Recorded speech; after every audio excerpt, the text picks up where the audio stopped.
So How the Heck Are We Going to Get Along began as a podcast that would bring together panelists from across the political landscape who had differing and often opposing viewpoints, and would allow them to kind of discuss issues face to face. And I was going to try to do my very best to moderate and kind of shed as much of my own bias as possible and work towards the goal of trying to see if there might be any way at all for disagreeing panelists to find common ground with each other on anything. And then we all know what happened next. COVID came along a few weeks into our run, and it sent us all into hiding in our own homes. And we continued with the original format at first for the show. We had the full panel of guests that disagreed, but we started to find out that more often than not, when several guests tried to discuss issues while they were sitting in their own living rooms or offices, and they were hundreds of miles away from each other, and they were only hearing audio, not being able to talk face to face, well, let's just say that is not the answer to how the heck are we going to get along. So partially because of COVID reasons, and partially because some of the yelling really started causing hearing issues for me, we shifted the format to just one guest alone with me. So I get to own a little bit more of my bias now. And but the conversations are still really about our guests discussing what their thoughts are on why there's so much division in America. And we found through this sort of changed format that what so many of us have found around the country in our personal lives often is the case. In our personal lives, when you speak to people one-on-one, face-to-face, when two people can actually sit down together and have a discussion without feeling the need to perform for cameras or the microphones, oftentimes those folks, even if they disagree on so much, are able to find ways to discuss issues and find common ground or disagree without being disagreeable. So perhaps, maybe one of the answers after a year, one of the answers to our primary question, how the heck are we going to get along, possibly might be have more one-on-one conversations. So could an answer be to stop trying to talk about issues communally and instead do more one-on-one problem solving? But as with any experiment or hypothesis, you have to test the theory and put it through as many rigorous trials as possible. So over the past few weeks, I've asked the producers at Politicon to try as hard as they can to find a guest who will disagree with me as fervently as possible on any issue. Someone who is unapologetic, really, about their opinions and who would not hesitate to argue with me on anything. And they tell me they have swung for the fences for this episode. So this week, I'm excited to talk to Politicon's guest, Judd Dunning. Judd is the president of DWG Capital. So he's an investment banker. That's a good start. He's the host of Unapologetic with Judd Dunning. Unapologetic, that sounds promising. He's a frequent guest contributor on Newsmax TV. Mercy. And he's the author of the book, 13 and a Half Reasons Not to Be a Liberal and How to Enlighten Others. I think this one might strain the hell out of our hypothesis, and it should be good. I'm going to ask him if he knows any progressives at all that he likes, and if there are any signs of hope that he sees for less division in America. And we will see together if he can help us answer the question, how the heck are we going to get along? Hello, hello. Hello. How are you? I am well. Now, I am pumped that you could reschedule it because I have been, I don't know if Dan told you, very much looking forward to this because our whole concept for the show is how the heck can we get along and talking to people with different views. And, we started with this big panel thing and I was sort of moderating it, but over COVID, we have been gone to one-on-one interviews. And I started realizing, well, here's an easy way to get along. Just talk to people you agree with. That'll solve it all. And so that's not what I want to do. Right. I'm pumped that we don't, I don't think we see eye to eye on everything. I've read a few things that you've written. But I do want to talk about them and figure out maybe there are some places where we agree. I read some of your I guess it's satirical stuff. Some of it I couldn't tell if it was satire or if it was like you really seriously meant it. But so I just kind of wrote down some of the things that you talked about or touched on and whatnot and some issues. And I just want to get your thoughts on them and let's see where we go with it. And I won't prep or react to anything. First of all, It's fun to be on with you. If you'll remember when I was doing Politicon, I did that movie, CU News Goes to Politicon, which they screened there before the comedy show the year before. I stalked you, and you tried to be on my show, and you were really busy that year, and that's when I'm like, Clay, I got to get you on the show, and I got Dan's dad and a bunch of people on there, and Carville. So you were a near miss that year, and we had met at Politicon. So anyway, it's fun to be Well, here. Here we are, and whether we agree or disagree, I'd love to come on buddy, yours. I just want you to know, and we'll talk. My best friend is a Bernie-crat, socialist. Well, that was one of my questions. I wanted to know if you knew any liberals you liked. Yeah, I do. Tons. Your book, is it 13.5 Reasons Why Not to Be a Liberal, right? 13 and a half reasons why not to be a liberal and how to enlighten others. Right. And so things are moving. Where did that title come from? What's the 13.5 thing? You know, I come from a family where there's been some suicide, and I think that one of the biggest overlooked things that we have is, left and right, is that we're moral secularism and moral relativism, versus moral absolutism. So if you really dumb down the trends of the marketed conservatism or liberalism, it's that things are relevant and things that are eternal aren't enduring and good. And we conservatives seek to conserve, right? That's kind of, and how do you do that without being called white, patriarchal, racist, old-fashioned is difficult for conservatives. And there was a show, 13 Reasons Why, for kids, and it did glamorize suicide to a certain degree. And I have kids. And so I was like, that got my craw. So I just used a pop culture, phenomenon as the premise of the numbers. Then I did a panel at Politicon, and I kept pulling out, from different people their thoughts, and that's what happened. Okay, got it. I thought it had something to do with like a half marathon. I wasn't sure whether. No, the half is.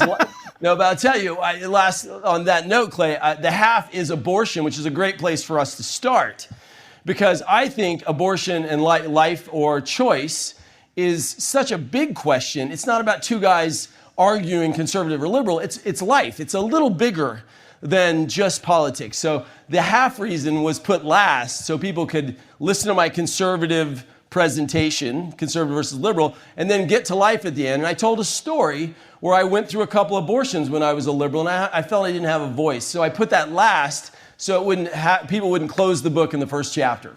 Yeah, well, I didn't have abortion on my list, but let's talk about it, because that's one of those issues where my feeling is, maybe you disagree, that either position, whether you're pro-life or pro-choice, I think both of them have arguments that reasonable people can disagree on.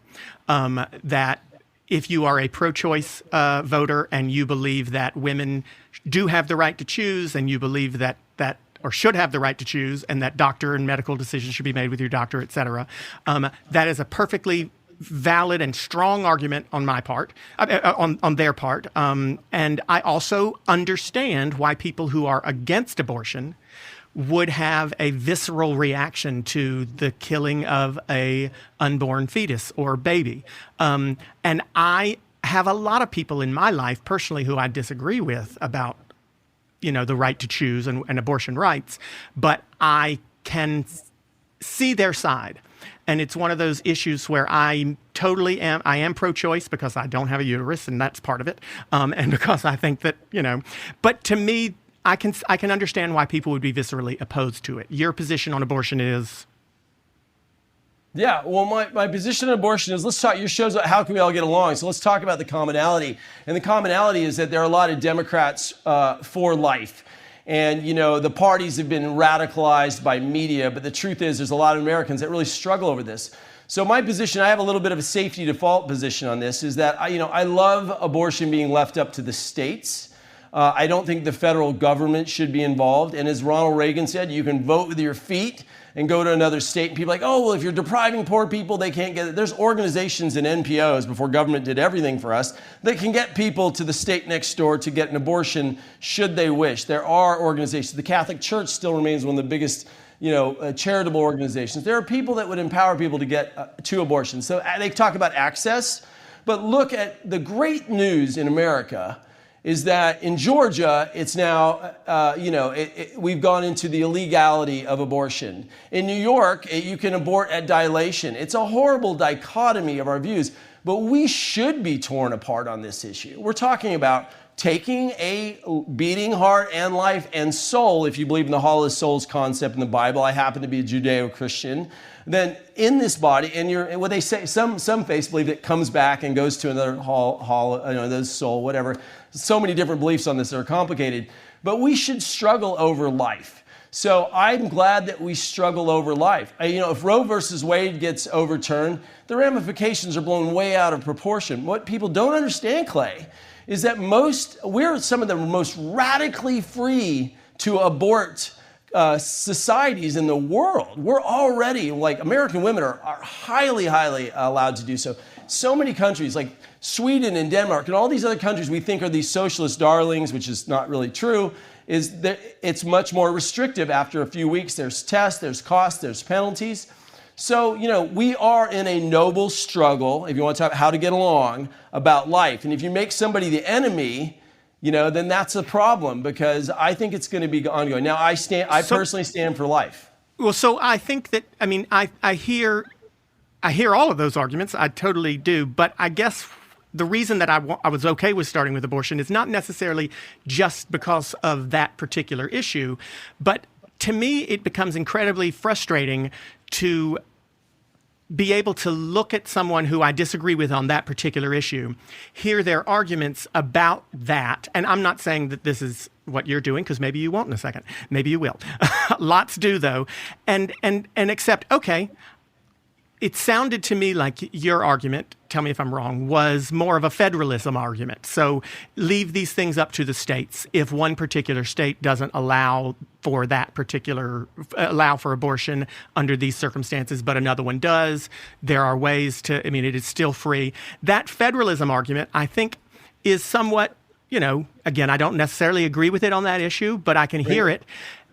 But then the problem becomes that same the same people who make that argument about abortion are the people who want to ban same-sex marriage in all states, or make a federal amendment to ban same-sex marriage, or not require recognition of it.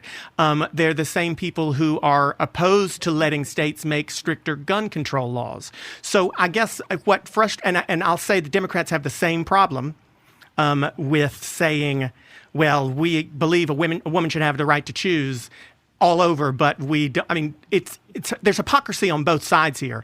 But how do you respond to the fact that those folks who make that same federalism argument, which could be valid, don't make the federalism argument for so many other issues, or actually oppose federalism in some areas? I was talking to Dan before the show, and my argument was, I said, I really don't know if we're supposed to get along right now. Not personally, but politically. I think those times are changing, because you have a certain. I listened to one of your interviews, one of your recent ones, and you said I tend to align more with like MSNBC. A lot of what you hear there, you resonate with. You said that openly. And, I listened to it and I'm like, there's 6 or 7 points of my platform that I believe in the individual liberty, faith, God, family. Not that good Democrats don't. I think hard progressives are a completely different story. And I think what we're doing is we could clump. It'd be really easy right now to call them those people being Trumpist, racist, non-vaxxist. There's a real issue to clump issues together. And I think you just brought it up in a good and noble point, because those people's collective belief. I think that I don't think Republicans and Democrats see each other properly. Look, I happen to be cosmopolitan because I live here, but I'm from a small town of 400 people. And the wisdom of people across our state, the red states, the deplorables, the irredeemables that are clumped together, in the simplicity of whether life is good or whether relying on the government is good, most Americans are pretty good. And I do think they segment their beliefs. Yeah. But then doesn't that kill that particular argument? I guess honestly, you're going back to the abortion thing. No, not the abortion thing necessarily, but I guess I get so much shit from my own party also, because they say that I'm too conservative, or there are a lot of liberal friends of mine who call me a dino, just like the rhinos are. And I say it's not necessarily because I disagree with many things that the Democrats believe in, but it's that I just don't have patience for bullshit and hypocrisy.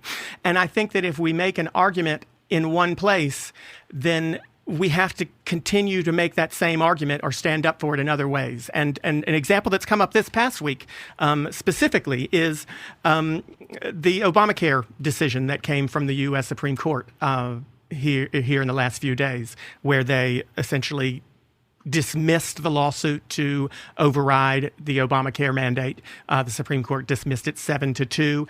And Amy Coney Barrett and Brett Kavanaugh and John Roberts all sided with the three progressives on the court, right?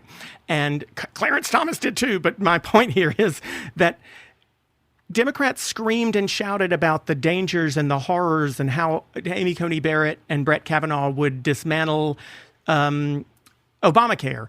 And yet they didn't yesterday when they had a reasonable opportunity to do so. So I am a person who will look at my fellow Democrats and liberals and say, why the fuck are we screaming fire until we know that until we see a fire?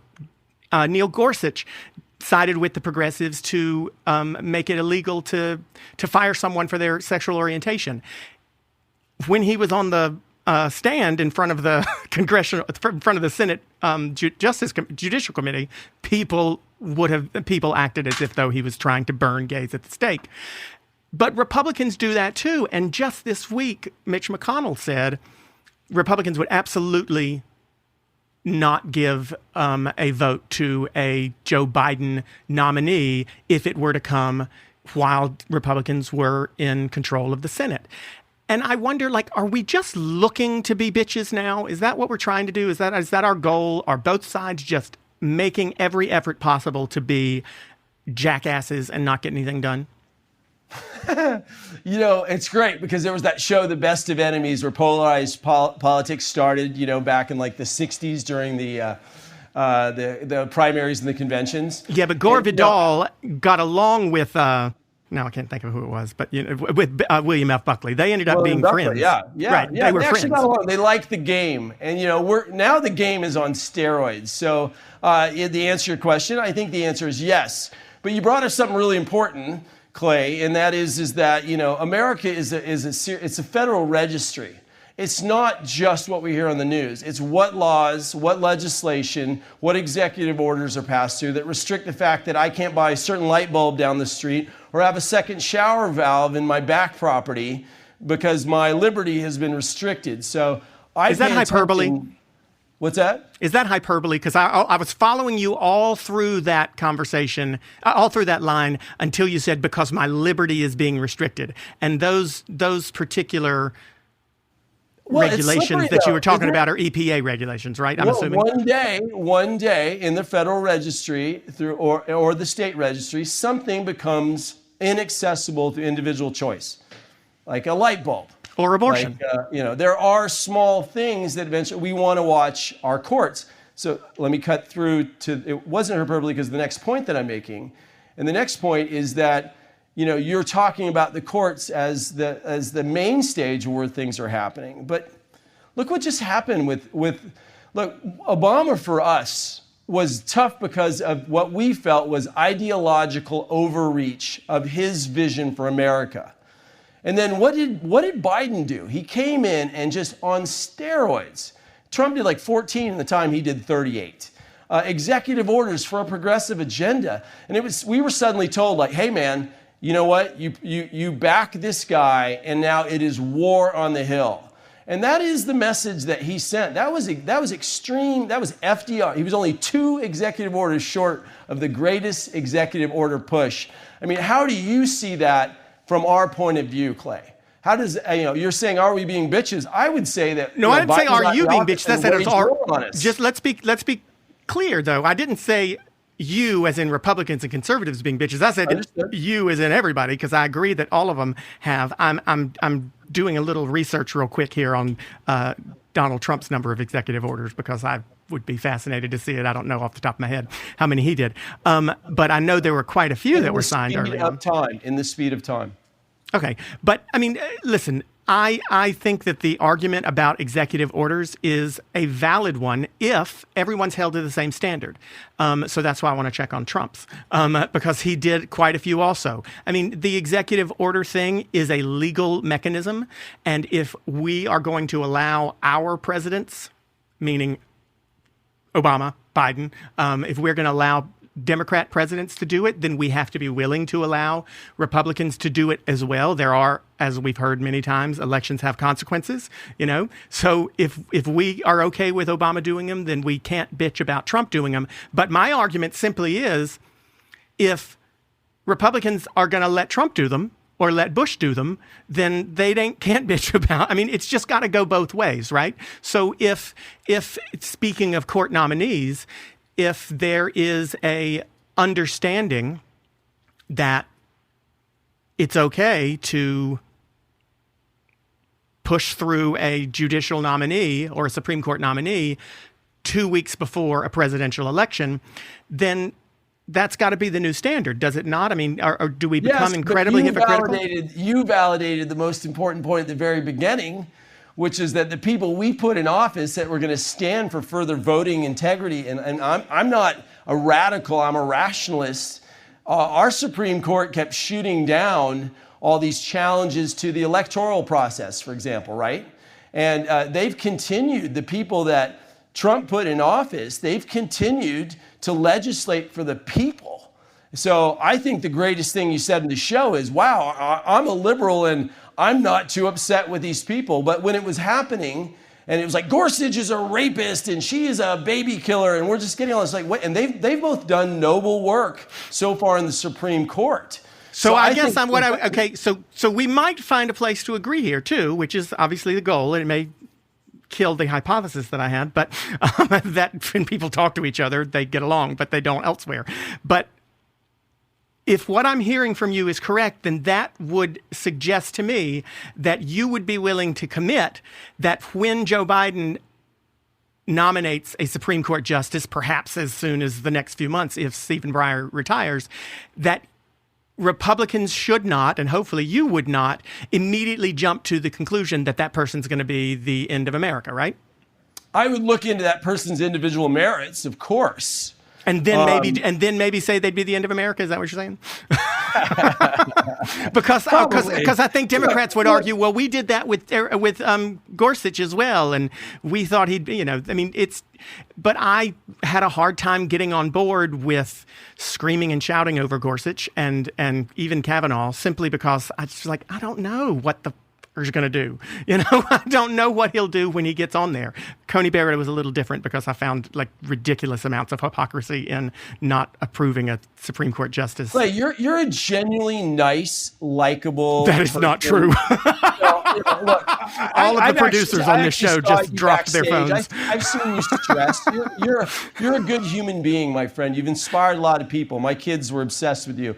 So I'm telling you, the fact that you're able to keep that openness right now is it's a merit to you, because look, the way I see it, we're Minutemen again. There's a long line of soldiers with muskets. There's a long line. It's a civil war. It's the British-American War. And right now, you have a series of principles that you believe in.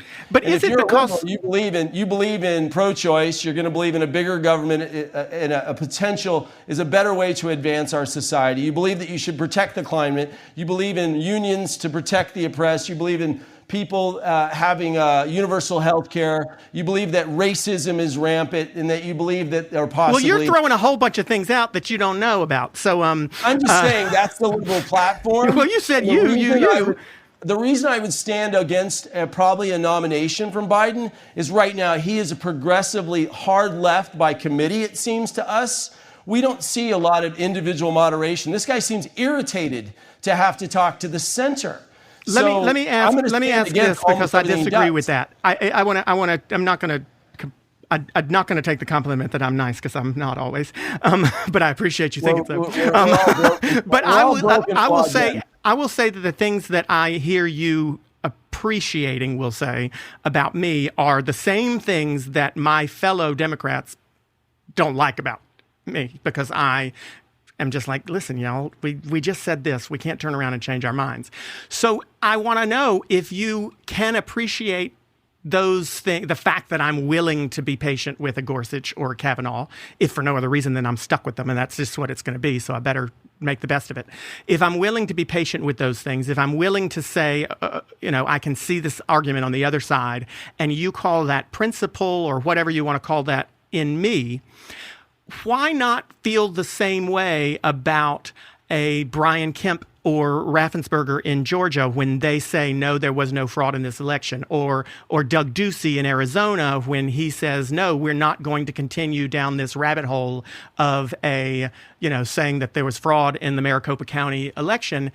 Aren't they doing the same thing on the Republican side that I'm doing on the Democrat side? Aren't they pissing off their own party because they feel like, you know what? No, there is a point where bullshit is too much. And no, the Maricopa County election was not fraudulent. No, the Georgia recount that we undertook was not fraudulent. Brad Raffensperger is likely to lose his seat next year, right? Because he probably won't win a primary, mostly because Republicans are pissed at him for doing what he thought was the right thing. If it's good for me to do it, why isn't it good for them to do it to you?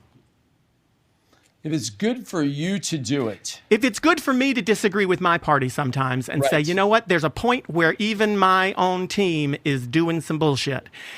If it's okay for me to do that and you like that, then why, when they do it on the Republican side, do you not?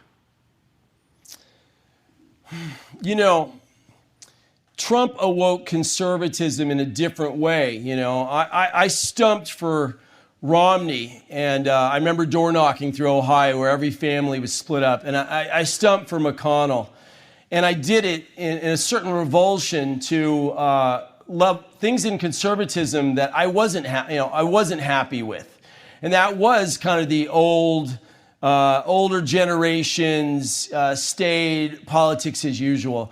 So right now you've got an energized conservative base that wants to keep that nationalism, populism, which isn't a bad thing to be nationally pride. I mean, it says in the Bible, do not hide your light under a bucket, but take it out of the world, let it shine. He basically, the whole concept of greatness and patriotism, it was not a Trump thing. It's a divine thing that we stoked up to change a vision for America.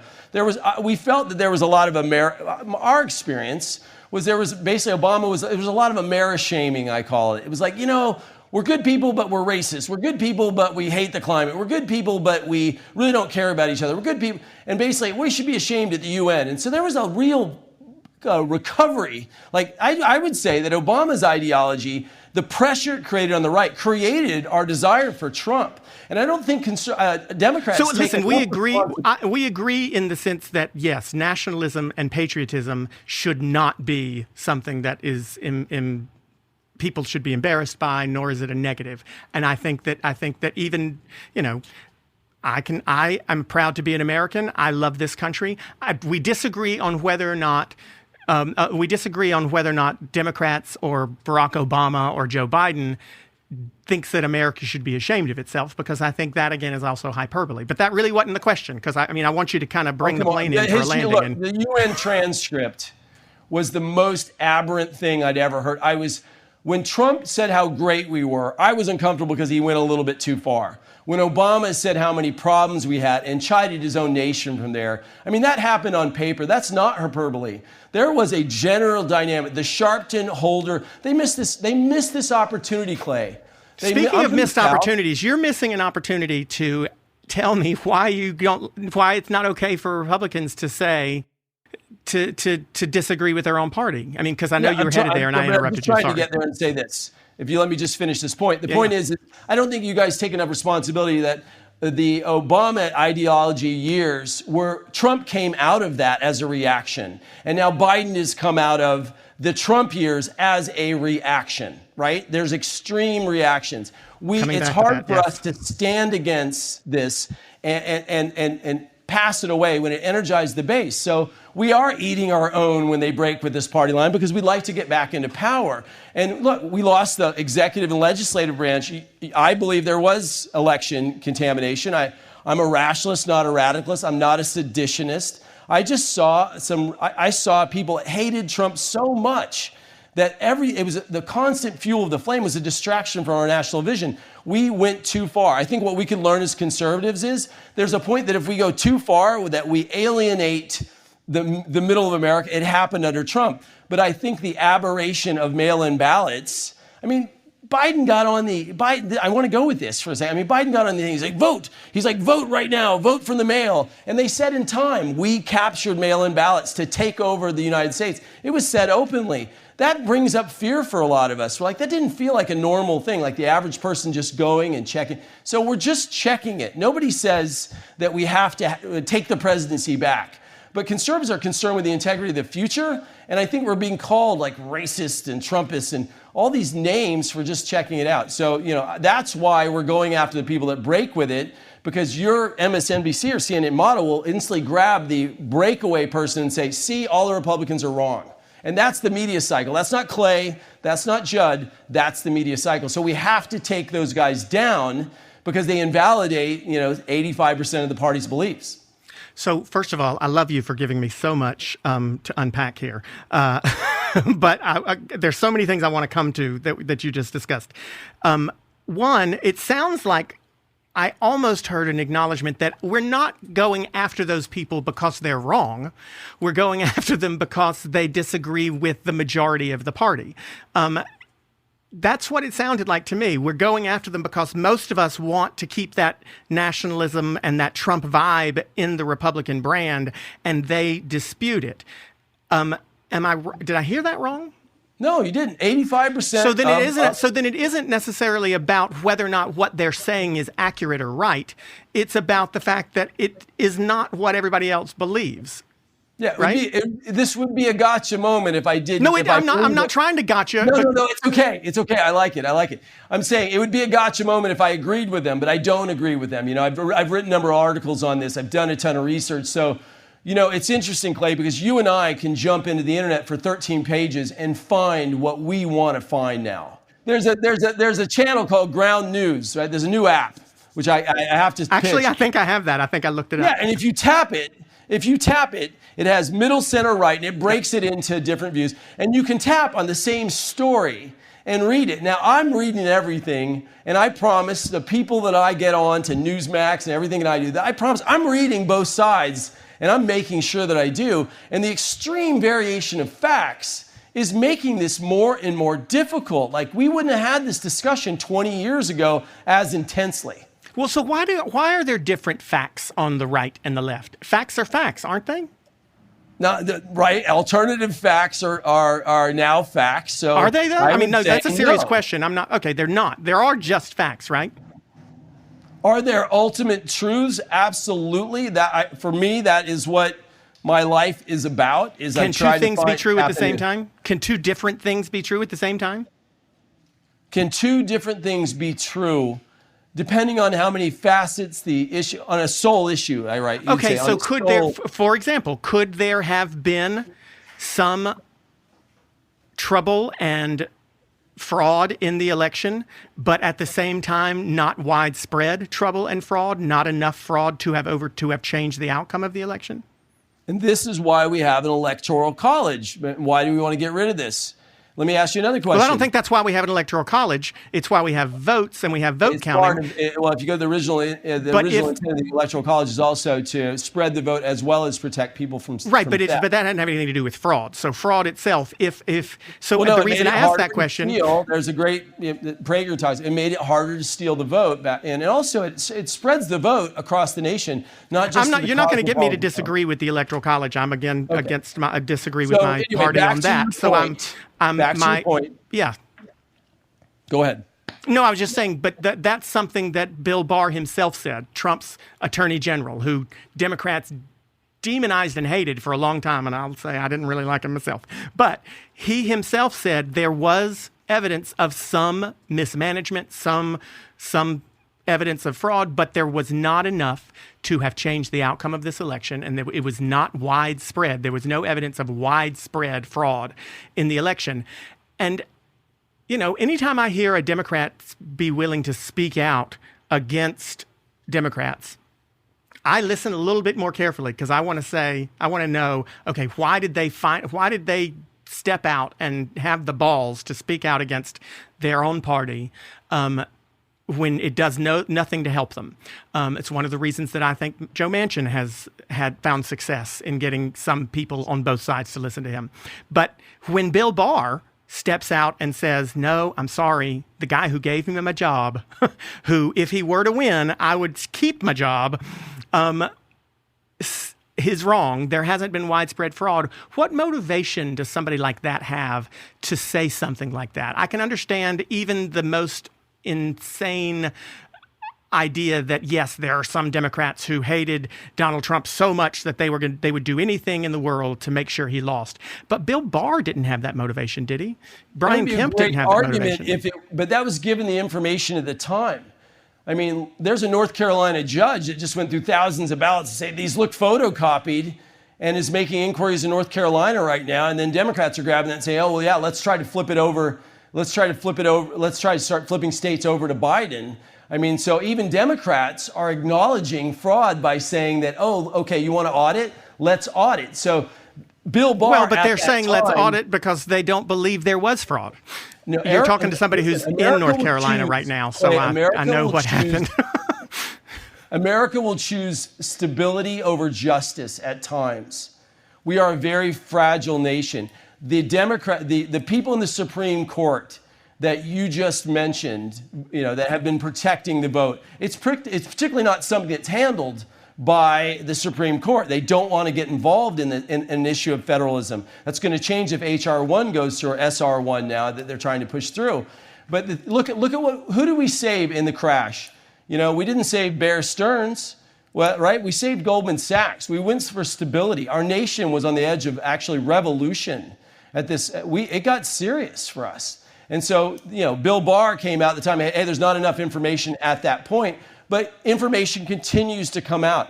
And it needs to be for guys like me, the other people down the street, your neighbors. Half of us want to know that we're absolutely, absolutely clear. Just like when gay marriage went through, that was a major law. Conservatives like, oh, it's legislatively clear. God bless all gay marriage. Who cares? It's now the issue is not that I'm not talking about my position. Don't feel like that's exactly what they said. And if they had, there would not have been further cases involving it. But to your point about stability, so it sounds like, let me follow that argument with you for a minute. America chooses stability over, what was it again? America chooses stability over justice in certain situations. Chooses stability over justice in certain situations. Maybe in times of crisis, you use the crash in 2008 as an example.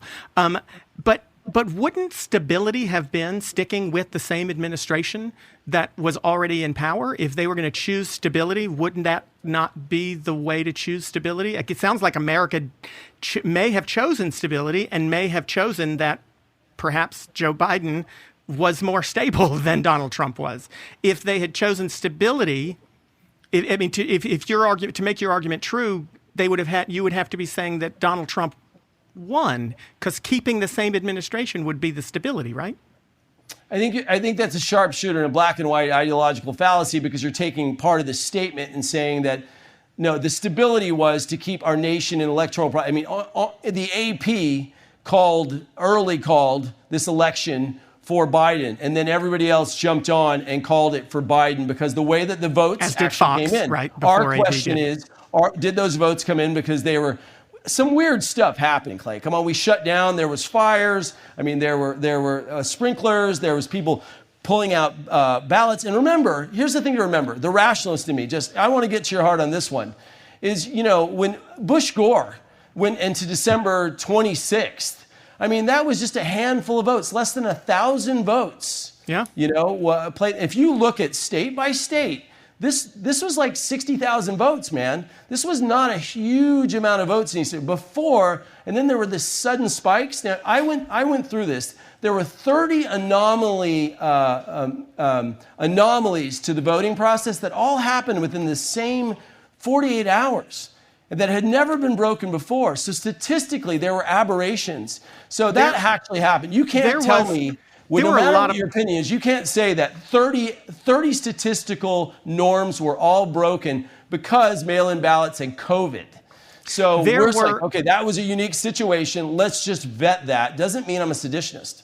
In 2016, there were just as many people who hated Donald Trump as there were in 2020. And there were probably more people who hated Hillary Clinton in 2016 than hated Joe Biden. Was there the same sort of fraud in the election in 2016? Well, that's what we talked about. Like, look, we're so focused on systemic racism, which I negate. No, well, you say that you can see exactly where the fraud was in 2020, like in places to go recount, et cetera. Was there that similar sort of evidence in 2016 of fraud, or did it just happen in 2020? Let me tell you where I was in 2016. I was in Ohio, and suddenly buses of predominantly ethnic Americans arrive, and 15 of us had gone to door knock. So we set up our chairs, and we sat there, and we watched people brought in by organized, just rotating in, ID-less, people voting multiple times, going to other tables. I mean, this was in Ohio in 2016? In Dublin, yeah. I've seen actual electoral But that was fraud. a state. That was well. So my question then is, why didn't Republicans go after the fraud then? Why weren't they upset about it then? If there was fraud in 2016, if you saw it in Ohio then in 2016, why not go after it? Or was it because, okay, well, we won this one, so we don't care about it? I mean, is it possible that Democrats don't care about fraud now because they happen to win, so they don't care about it? I think you're putting out a moral high ground argument. I just insulted my own party. I just gave you that, right? I think there's nothing broken in the ethics of the conservative right on some kind of selfish, blind agenda. I mean, Trump was a phenomenon for this country, and he had like 378 positive achievements that get buried under the things that happen in trade, the things that happen in employment, the things that happen with defense. There were a lot of very positive things happening that weren't changing under politics as usual. Is it possible that he did constantly about him being a racist? So is it possible that he did a lot of great things that conservatives really like? Listen, at the end of the day, as I said earlier, elections have consequences. And no, I didn't agree with Donald Trump on a whole ton of his policies, right, and his positions. I also didn't agree with George W. Bush on his policies and positions. And I certainly don't expect you or other conservatives to agree with Obama or President Biden.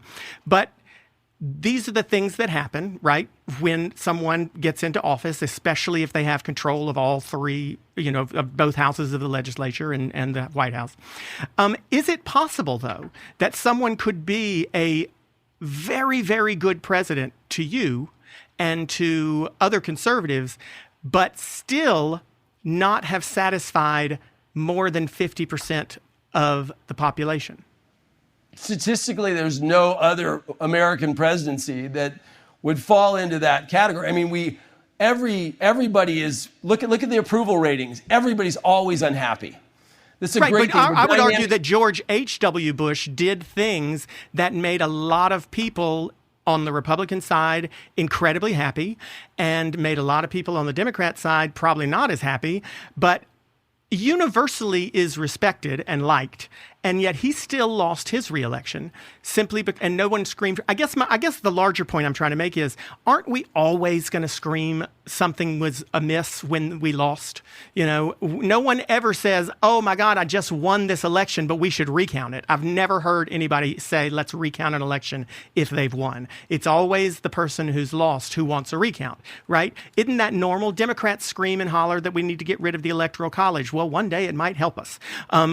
Who knows? And Democrats and Republicans both, Democrats especially right now, dislike gerrymandering, and Republicans do like gerrymandering, except for in Maryland and Illinois, where it doesn't work for them. In those cases, it's bad. So aren't we always just going to scream that there's fraud if the presence of fraud would benefit us? Look, they want to get rid of the Electoral College, if you're going to put that out there, because the cosmopolitan blue areas of concentrated population would walk over America. So we know that. And gerrymandering, listen, there's a great website, Represent Us, and Represent Us says there's three major problems out there: gerrymandering, campaign finance, and one other. And it's basically, we have problems together. Oh, the debt. We have problems together. You and Clay, you and I need to get out of debt $28 million. We have problems together. But what is Biden doing right now for me? So let's flip it over. Well, let's see. You were going to say one other thing. Anyway, what is he doing for me? What has he said for the middle of America that's positive for conservatives, where he's showing care? I mean, I feel like he's kind of at war and dismissing the conservative right. He's not talking to America. Trump was trying to talk to America more. I don't think that I'm not inspired. So inspire me for a second, why I shouldn't be upset that I lost. But I do think very clearly, I think there was election fraud. I want to know. Everybody wants to know. So let us run the process. The process is running in Arizona right now as we speak. It's going to go to North Carolina, Michigan, Wisconsin. If a tree catches a tree on fire by another tree, there might be a forest fire. And what's America? Well, I mean, again, I don't like the slippery slope arguments in anything, because I think that they're reckless, and I don't think that ideological Palestinian each other. That's good. well, I don't know that necessarily I don't think it'll come to North Carolina, and when it does, I'll have you back on and we'll talk about it, or I'll come to your show and we'll talk about it then. But I do got so many things. I'm really loving this, by the way. This is I fun. want to talk about. You asked about Biden and trying to see if there's anything that you could do that I could say that he's done that shows he speaks to conservatives. I would argue one thing, which I happen to agree with him on. I mean, you're talking to somebody who is openly a Biden sexual. I am absolute in love with Joe Biden, always have been. So I'll admit that up front. But one of the reasons I do like him is because, to me, you talked about Trump being a reaction to Obama and Biden being a reaction to Trump. And as a Democrat, my fear, honestly, straight up, openly talked about it here, was that Democrats might react to Trump by allowing the pendulum. If Obama was seen as here to conservatives and Trump was seen as here to liberals, I was afraid that Democrats were going to go even further and this swing would get more and more dramatic.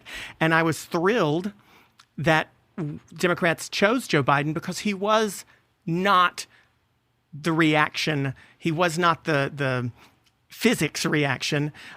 In fact, he was Democrats trying to bring things a little bit more back to the middle.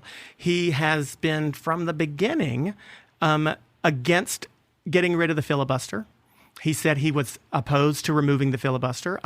He has compromised in several ways, even the packages for COVID that Republicans probably are not happy about, or the infrastructure package. He spent a great deal of time with, I can't think of her name, from West Virginia now, Senator. We'll edit that in and make me sound smart later.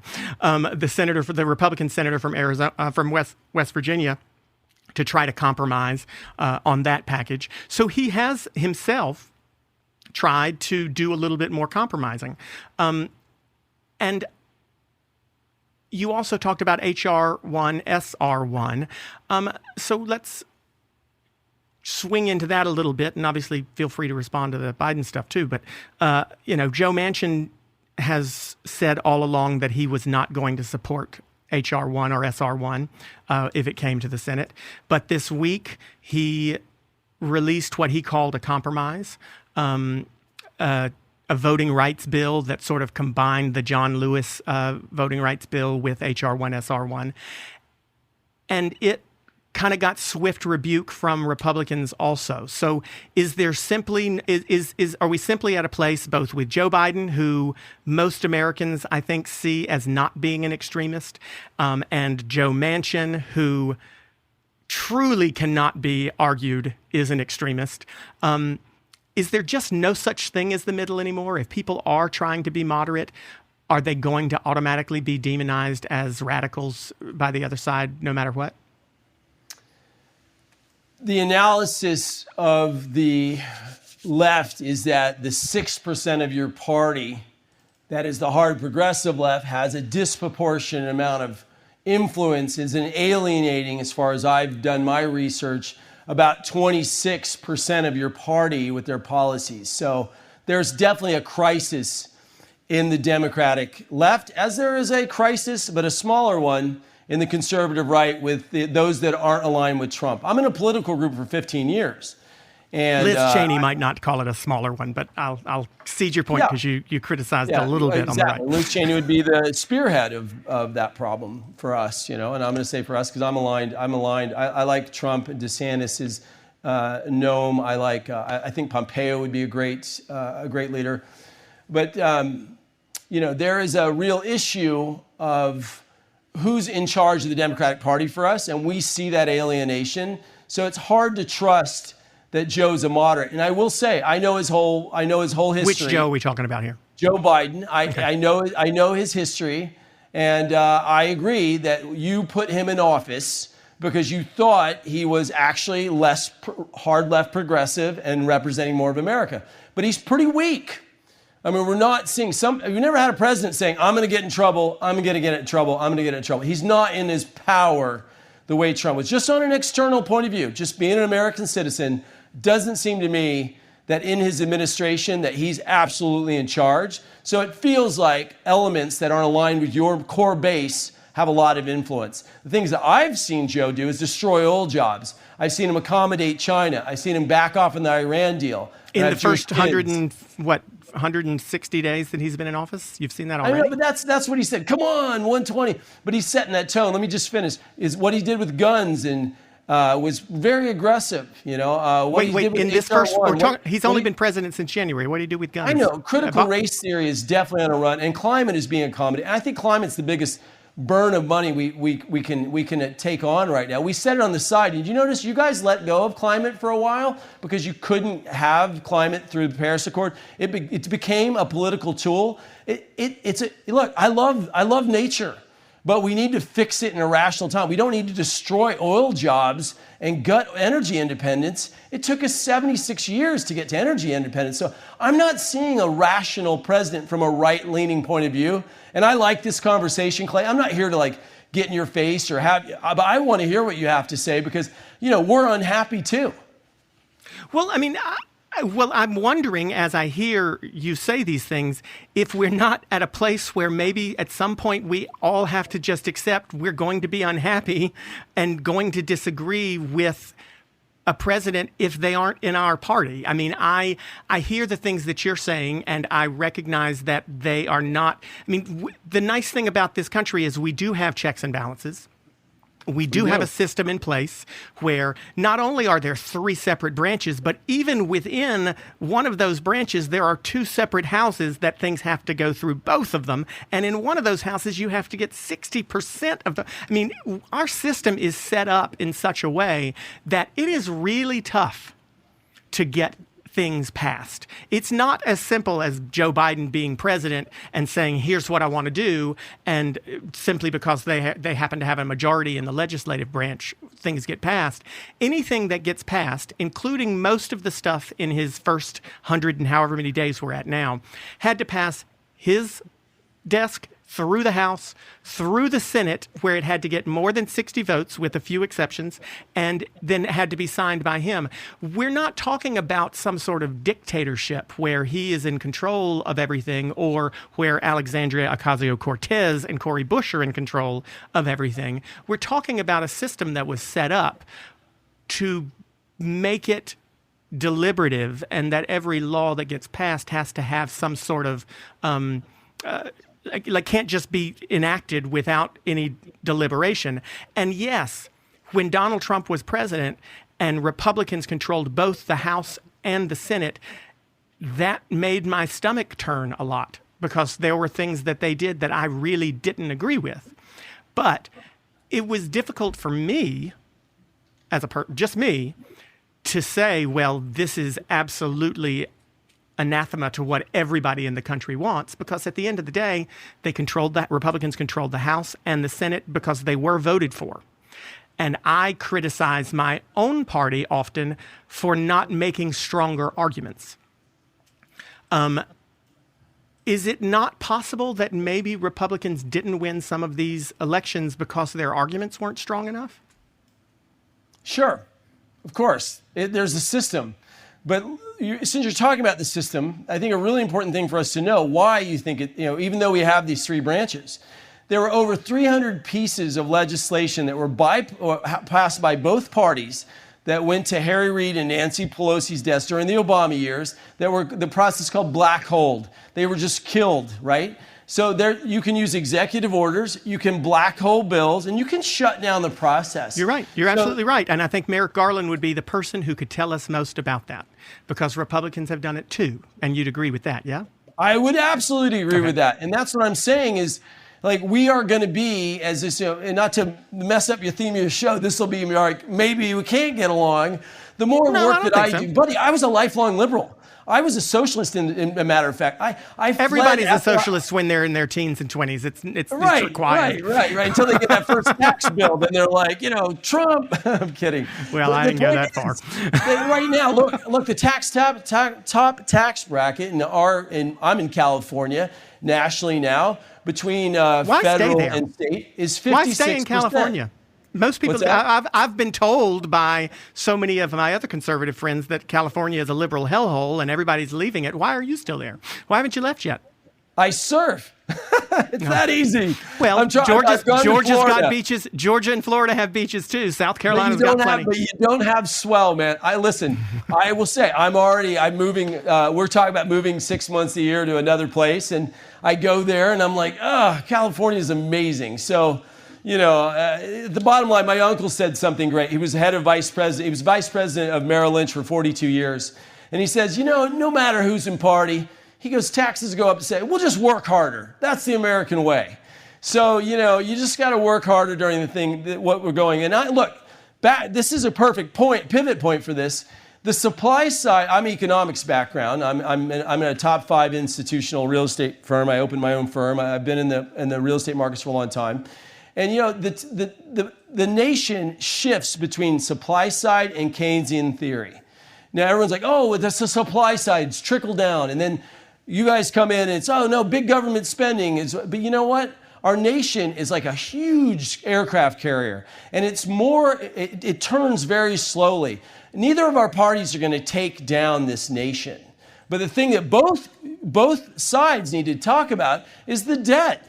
Clay, do you remember the main issue of like 4 election cycles ago was always the debt? Where is the debt gone as an expression of national security? Why are we mortgaging our kids' futures? Why are we spending? And I think Biden. And what would the response that you would expect from a Democrat be to that question? Well, I'm just going to jump to Biden. I think Biden needs to get his foot off the gas pedal. No, well, I want to ask you what the response would be. Do you think that would be when someone said about what? No, from a Democrat to the sentence you just said about how much debt we're in, et cetera. Can you predict what I'm about to say? I guess that's what I'm asking you. Sure. You go back to the quickest place you go back to is the end of the Bush era during the crash, because we took this massive step of government intervention instigated by the right. Well, no, I wasn't going to do that. I was going to ask you about the enormous growth to the deficit and the debt under the Trump administration and the massive amounts of spending that were enacted during the Trump administration that were perfectly acceptable then, but now in 160 days, apparently, Biden's spending is just out of control and debt and deficit out of control. I have your answer as an econ guy. Reagan and Thatcher, supply side.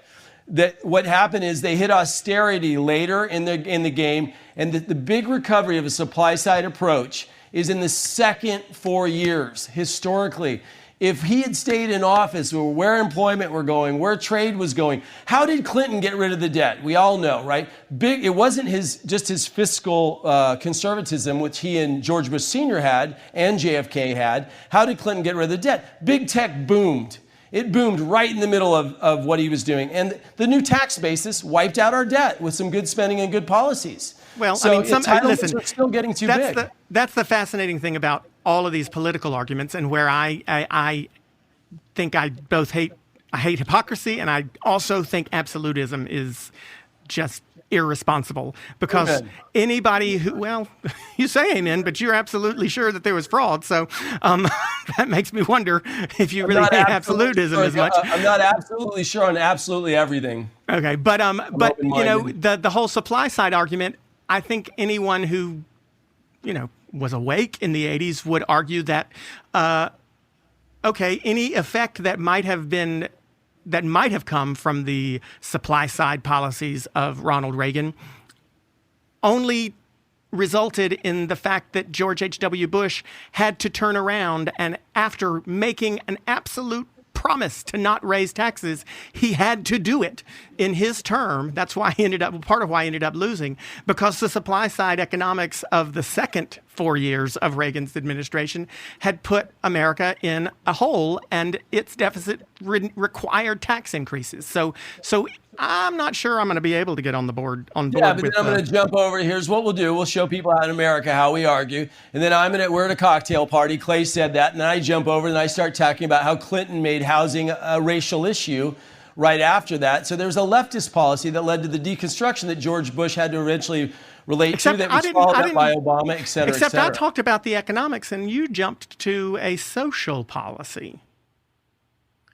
My argument was that supply side economics was not effective because George H.W. Bush had to raise taxes when supply side and trickle down economics didn't work. George H.W. Bush had to raise taxes, and then you responded to it by using a social argument about making housing a race issue. But the social argument was linked to an economic policy. The hyper accommodation of trying to look. We're a country of equal opportunity, not equal outcome. And the more that we try to de-risk America for the conservative point of view, the more that we weaken. So it's a rough and tumble place. I got a kid in here in my office, 22 years old. I couldn't hire anybody because everybody is so comfortable on the teat, no offense, on the teat out there, that all the talent pool was gone. Well, this guy, he came in here, he's crushing it, he's coming early, he's leaving late, because he got an opportunity and he's showing up. Everybody's saying, hey, I'm too comfortable in EDD or PPP or THC or whatever they're doing. They're hyper-dependency or over-accommodate. And all of my powerful black friends don't want Juneteenth. They don't want critical race theory. They don't want 619. So the more we try to make America... Is there something you could give, though? Is there part that you could give? Because I did want to ask about this when it came to the voting rights bill. Yes, sir. And so Juneteenth this week, critical race theory. Is there a point where anyone says, you know what? Tell you what. Stop pushing critical race theory, because I know that Republicans have made it a huge talking point, and I don't think it's as big as a problem as it's been made out to be, but I personally also disagree with it. So I personally am not a person who think that needs to be taught. But I wondered to myself, okay, could you say, you know what? If you get rid of that, make Juneteenth a holiday. That's perfectly fine. Would you be okay with that? Is there room for compromise in any of this at all? It's wonderful and it's an honor to be here, and painful about this conversation. I really want politics in America to put the people first and party second. I'm an American, and by the way, I do live in LA. Why does that make this painful? My best friends, my best friends are, I'm in Los Angeles. Many of my best friends are liberals. And I do want to see people leading, to the middle and putting America's consensus first. But the problem is, Clay, we have less consensus. There was a group in the middle of America, and Larry Elder said this. He said, hey, if you feel like your party left you, he said, you didn't leave, the party left. It's been so polarized right now. Is it really tough for you to answer the question, though? I just want to know, could you say okay to something in exchange for something else? Yeah, that's my point. People should be doing this. I agree with you. People should be doing logical trade-offs. Okay, so if Joe Manchin offers... this sort of blew my mind this morning, because when I heard that Stacey Abrams had supported Joe Manchin's compromise to the voter ID bill, I was not paying attention to the news yesterday for obvious reasons. I just learned this morning that Stacey Abrams herself came out and supported Joe Manchin's compromise, or at least said that she would back it. But immediately Republicans and Mitch McConnell and Roy Blunt called it the Stacey Abrams voter rights package, and they said they would not vote for it. And I thought, wait a second. Democrats are, like Stacey Abrams, are now okay with a nationwide voter ID requirement, because that's what's in Joe Manchin's bill, purging of the voter rolls, and a nationwide voter ID requirement, which Democrats have been screaming against for years, voter ID. But Joe Manchin's compromise allows for a nationwide voter ID package in exchange for ending gerrymandering and mandating early access to voting. It is almost a bill that, and I'm pretty willing to be moderate on some of these things, but it's almost a bill that I thought, damn, purging voter rolls, allowing voter ID, that's a lot to swallow. But he got Democrats to swallow, and Republicans won't do that.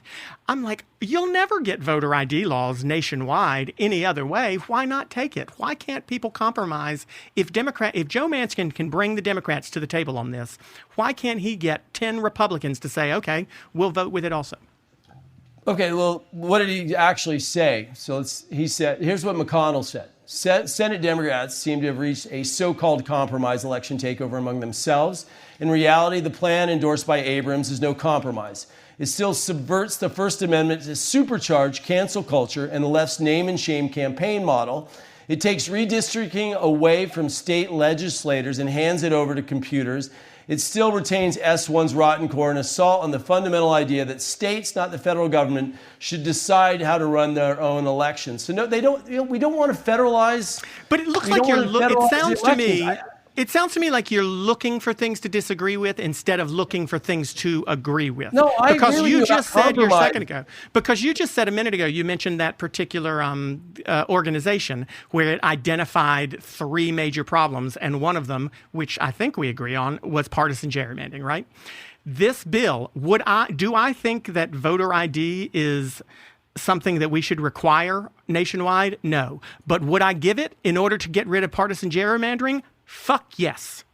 Sorry for cussing, bleep it out if you want to. Absolutely, I'd give it in order to get rid of partisan gerrymandering. That is sort of how politics used to work. It certainly worked that way between Tip O'Neill and Ronald Reagan. It even worked that way at times between Newt Gingrich and Bill Clinton. I mean, even they got stuff done. I mean, holy crap. Imagine that. But why is it that the perfect becomes the enemy of the good for both parties? But in this particular instance, it sounds like the perfect becomes the enemy of the good for Mitch McConnell. Is he afraid, perhaps, that if he actually votes for voter ID, he won't have anything to bitch about anymore? I mean, you're getting a huge piece of what you said you wanted for years. Hey, the actual president-elect is probably the issue. I mean, you just said Newt Gingrich and Tip O'Neill. Nancy Pelosi is a very difficult character to make peace in our nation. I mean, you have to look a little bit further into the party structure. It's it's war for her, man. I think she is, if they're rhinos, she's a dino. How did we get on her? I'm just asking about this Senate thing. How did we, I mean, that is another, okay, so we've hypocrisy, absolutism, and then like distracting from the actual argument. I wouldn't say frustrates distracting me at all. If we're talking about a Senate, but I'm talking about a Senate bill. I'm talking about Joe Manchin. I'm talking about Mitch McConnell. On S1. On S1, which is Senate 1. So Nancy Pelosi isn't involved with that. If they pass it, then we can have the argument, have me on your show. If they pass it in the Senate and Nancy Pelosi holds it up, then I'll be happy to tell you right now. Okay, fine. I'm talking about culture. But I agree. I mean, listen, why do we have to look, the system's worked for so long. It didn't work during COVID with mail-in ballots as far as we're concerned. It opened up a lot of weakness to the system. Right now, what is Mitch doing? He's pushing back for more refinements. This is politics. So if we were on the show in 2 weeks, there might be another moderate resolution. We'll see. You're reacting, though, to the middle of the political process, which we both know is extreme and bombastic. I'll tell you something I've learned, Clay, and you've been doing this, I've been doing this like 7 years. Probably similar kind of conversion time, I think. We started seeing each other around Politicon a long time ago. I don't take it personally. But my take is, my original show was conservatively unplugged. It was like a lighthearted take on The Daily Show. And we pitched it all around Hollywood, and people are like, this is great. There's a lot of people out there, but there's no way people are going to watch a Republican show. And I went to Republicans and I said, hey, this is us making fun of ourselves. They're like, no way, we're not going to do that. So I just don't think that country exists. And I don't think it's personal as the system rolls through. You're going to win your points of view. You're going to alienate the base, so we're going to take you out during the midterms. It's going to flip over in power. Same thing's going to happen at the end. It's historically written in the books. Guys like you and I are at this time in history when it's really big tech and social media have grabbed these issues. So what can I say to this issue? It's politics as usual. But it is a major issue. We're talking about constitutionally shifting more power to the federal government, which conservatives are always going to stand against. Are there any things that your party says or does right now that make you concerned at all that they might not win back? Certain things that might not win certain races in the midterms that they could have won had they done it a different way. For example, I'll give shit to my own party. I agreed with Abigail Spanberger back in the day that if we clung tight to defund the police, that we would end up losing a lot of seats, and perhaps we did because of the defund the police argument. I love my team, but part of loving my favorite team is criticizing them when they play a bad game. So are there ways that you can look at the Republican Party right now and say, if we don't get our together on this particular issue or in this state or in this area, we're going to end up not picking up the House come the midterms? Well, there's a lot of contention over a lot of different areas. So I think I would answer that more. It's difficult for me. I'll tell you. Why? I kind of check the box. You're smart enough to know you're smart enough to know what plays to American audiences. I mean, you have your own show, you write books that sell. So you know what will work and what won't, I assume or believe. So what is the party not doing right, maybe? What is the problem? What, if anything, do you think? I could list several things, perhaps, if I were being interviewed. When I come to your show, you can ask me this, that the Democrats, I think, need to do better at. What do Republicans need to do better at if they want to win, if they want to unseat Raphael Warnock in 22, if they want to win the open seat here in North Carolina in 22? What do Republicans have to make sure they don't screw up? I appreciate the question. It almost puts it out like, am I aware of every issue in every state? But I would say more so. Look, man, in this battle, I think it's just going to be a real battle of anything that panders to the concept. Well, the big trap for us has been racism. The big trap. I think the thing that we have to do is we have to continue to pivot. You're going to say I'm not answering a question. But I think we have to pivot away from race and we have to not embrace it. I think we have to not legitimize a lot of the claims that are going around. How do you think they're being legitimized? Overall, one of the things that maybe we're missing is showing people that we really are. We liberated the slaves, as Trump said, what Juneteenth is really about, what our vision is for America, that we really care more about the middle class. These things probably incense you because you won't agree. No, I'm not. Listen, we got to talk to the middle of America and say, we are that's the a problem. party of The middle only America. problem I have with that is the fact that you believe you know what I would think, because that's valid. That's valid. I actually don't know that I disagree with that. I think, and I'm not going to say you didn't answer the question because you very much did. You said that you think that Republicans need to do a better job of not validating Democrats' arguments about race.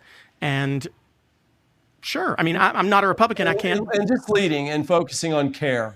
Look, here's the one thing I've always said is to my Democrat friends. I go, we care. We both care. We care differently. We're a caring country. We are a compassionate, conscious, caring country. Capitalistic as well. I'll throw another C in there, which is imbued with so much amazing freedom. There's an amazing book that I quoted in my article. I don't have it right in front of me. But they said, if you take us 50 years ago to now, we're absolutely winning the game of evolving as a culture. But, I try to focus on the positivity of, here it is. Enlightenment now, the case for reason, science, humanism, and progress. As we care more about humanity, we're apt to mistake the harms around us for signs of how low the world has sunk, rather than how high our standards have risen. And I end my article, I say, take hope, live in gratitude, trust the divine. For everything there is a season. Be patient. And I think that you and I are in a game, a bombastic game. How much do I want my immune system and my mind and my business and my family talking about politics? I don't. My dad said this. He said something beautiful. He said, hey, son, if government's really working left or right, you're not going to hear about it that much. And I think we've lost that, but you and I, we want to hear about it because we want to keep the issues on the surface. I'm going to look extremely hard right to you because I'm trying to poke holes in the negative parts of the liberal thought balloon. You're trying to poke holes in the negative parts of the conservative thought balloon that may be unconscious to the refinements of care. And, that's a tragedy. But unfortunately, as warriors, you and I can't go out after the rugby game and have a beer together, but maybe today we did. Listen, and I think one of the things, I agree with that, people who can't see us because they can only hear us, I can tell you both Judd and I have smiled throughout this entire discussion, so we're not arguing with each other out of anger. We are certainly disagreeing, but not being disagreeable at any point. And I do think that most people should try a little harder to do that in the future. I also will point out one thing that you said earlier in the show when we were talking about the structure of our government, and you said that you were talking about how it takes a long time to turn the ship, and you did say, whether you meant to or not, you said that neither party is going to make huge, drastic changes and be able to destroy anything in this country because of our system. And so I would just argue that all of us, not talking specifically just to you, Judd, but to everyone, we've got to do a better job of remembering that and not screaming that the sky is falling every time we disagree with someone. And I think that both sides could probably do that better. I have a whole bunch of questions from listeners who knew this was going to be a really good and exciting show. We probably can't get to too many of them now because I've run my own mouth a lot this time. But Travis from Reno asks you, Judd, should conservatives still back our Department of Justice and other law enforcement institutions? It's really scary. It's not as evident to the left. I think we've got a greater problem, Travis. And the problem is that it seems like the elites left and right are untouchable. So, when did Hillary get persecuted? When did Trump get persecuted? Let's look at everybody. Let's look at, was the DOJ weaponized and it's on record in Mueller? Were there politics in our justice system? Justice is no longer fully blind. So, as we were talking about the three branches of our government, I hope that both left and right put in more scrutiny of depoliticizing justice. We have to keep this lady blind, man. If not, Russia, I commented on Newsmax about Putin yesterday, and they wanted me to throw a bone to say, when Putin talked about Capitol Hill, I could see it coming in the article. It's careful. You don't want to get caught up in red meat when you're on too far on the left or right, or blue meat, right? And I said, hey, look, Russia has had a long train of abuses and usurpations, and they don't deal with it. But America has an usurpation or abuse, and we do deal with it. That's the difference between us and Russia. So Biden, he can say whatever he said about us in Capitol Hill. I thought it was a valid point because there's some imbalances in the justice system, but America resolves them. We don't keep abusing our people. So, I think it's a really important time. Let's cast consciousness on this as both parties. Okay, Kate from Washington, D.C. asks, it seems like social media regulates our politicians more than the other way around. Despite the value of money as speech, did Citizens United make our politicians even more viable than before? Well, if you understand, like I've gotten, I'm sure you have too, have gotten to know a few senators and congressmen. When they go in, they throw a book down and they say, here is your constituents in your district that funds your district from the prior period. And 4 hours of your day is kissing, you can bleep this will be my bleep, is kissing ass. And that's the issue with finance out there. So they've already got this issue, pandering to money. And that's something else that we need to continue to resolve is campaign finance and super PACs and influence. I'd love to see more, and Represent Us does a good job of that. Social media, Look, I was in for the. I think we should break them up. I think Jack Dorsey has too much influence on our nation. I think Zuckerberg. They're free corporations, so you're going to see a lot of conservatives eating their words because we're like, oh, free markets, but we're saying, but regulate Facebook. But they are predominantly restricting. Now, Clay might argue with me that says some of the statistics can actually say that they restrict equally across the sides. But it does feel to us that they've really been, it's a lot harder to get out your music if you're to the right. Okay, Henry from Pittsburgh. I'm going to make this the last one because I want to come back to something else. Henry from Pittsburgh asks, do you ever worry that being vocal about politics is a business risk? I want to speak out, but I worried that I'd have to drop everything just to defend my beliefs from the mob. This interview is sponsored by, no, I'm kidding. I won't pitch. So it's interesting. I got my first radio show, KABC 790. I start on the 28th, Clay. I'm excited. We'd love to have you on. It'd be an honor and a pleasure. And I've got 8 weeks till why the Trojans are gone because of COVID. And after Shapiro and Knowles. You know, and we're talking about putting my brand out there because I'm in real estate. Well, at Capitol Hill, I had multiple employees fire me because I'm open about election integrity. And then I had a number of investors cancel me. Then I've had permits on my house suddenly get all called in and under scrutiny. I mean, I've really taken some hits. And to be honest, our show, if you go to our show used to be like thousands and thousands. Every time I get on Facebook, I get canceled and I go to jail after I post 3 times. I used to be able to post to like 2 million people in like 80 groups. So I'm shut down since that event. So I've really actually experienced, I'm not paranoid about it. I've seen my views go up and down. YouTube, we're massively restricted. We're scrambling to other platforms. So it's nice that I've been out through radio and television recently. So it's a really serious issue. But for me, you know, I decided to make the call. And you know what? The people that love you stuck around and they actually appreciate and are grateful to you.